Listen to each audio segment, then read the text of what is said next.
Hello ভিয়াস, আসসালামু আলাইকুম। আমরা আজকে আমাদের এই ক্রেনটিতে রং করব এবং এই ক্রেনটি আমাদের যে বিল্ডিং আছে এই বিল্ডিং থেকে শিফট করে আমরা আরেকটি নতুন সাইডে নিয়ে যাব। তো ফুল প্রসেসিং আপনাদের দেখানোর চেষ্টা করব। তো ক্রেনটি কিন্তু আমাদের পুরো পার্ট বাই পার্ট আমরা এটা পুরোটাই খুলে ফেলতে পারবো। এটা পুরোটাই নাটের ভিতরে নাট খুললে এটা আলাদা আলাদা হয়ে যায়।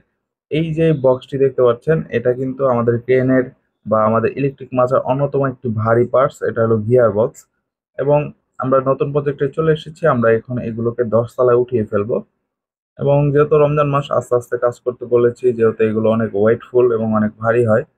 তো এগুলো আমাদের মোটামুটি সব উঠানো শেষ। এখন হলো রং করার পালা। যেহেতু রং করার পূর্বে যদি ময়চা থাকে তাহলে রংটা ভালো করে ধরবে না, এর জন্য আমরা ভালো করে ঘষে নিয়েছি এবং রং করতে লাগিয়ে দিয়েছি। আমরা দুইটি কালার করব। আমরা চাচ্ছিলাম যে বডিতে এক কালার থাকবে এবং উপরের বডিতে অন্য কালার থাকবে।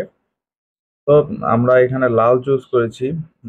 অনেকের সাথে পরামর্শ করে এখানে লাল দিচ্ছি এবং এখানে প্রথম আমরা একটা কালার ব্যবহার করেছিলাম, যেটা আমাদের প্রথমত ভালো লাগেনি। তারপর আমরা পরবর্তীতে ওই কালারটা চেঞ্জ করেছি। এখন আমরা এটা ছাদের উপর সেটিং করছি। আর রং করে নিচে কিছুদিন রাখার পর রঙের যেই গ্লেজটা ছিল সেটা কিন্তু চলে গেছে। যাই হোক, এখন আমরা আমরা গিয়ার বক্স এবং মোটরে কি কালার করেছি এটা তো আপনারা প্রথমেই দেখেছিলেন। এখন আমরা আমাদের এখানে কাজ শুরু করে দেব। এটার ফুল আপডেট আপনাদের পরে দেওয়া হবে ইনশাল্লাহ। তো আমাদের কালারটা কেমন হয়েছে অবশ্যই জানাবেন এবং এই মাত্রা দিয়ে কাজ করলে খুবই কাজ দ্রুত এবং সহজ হয়ে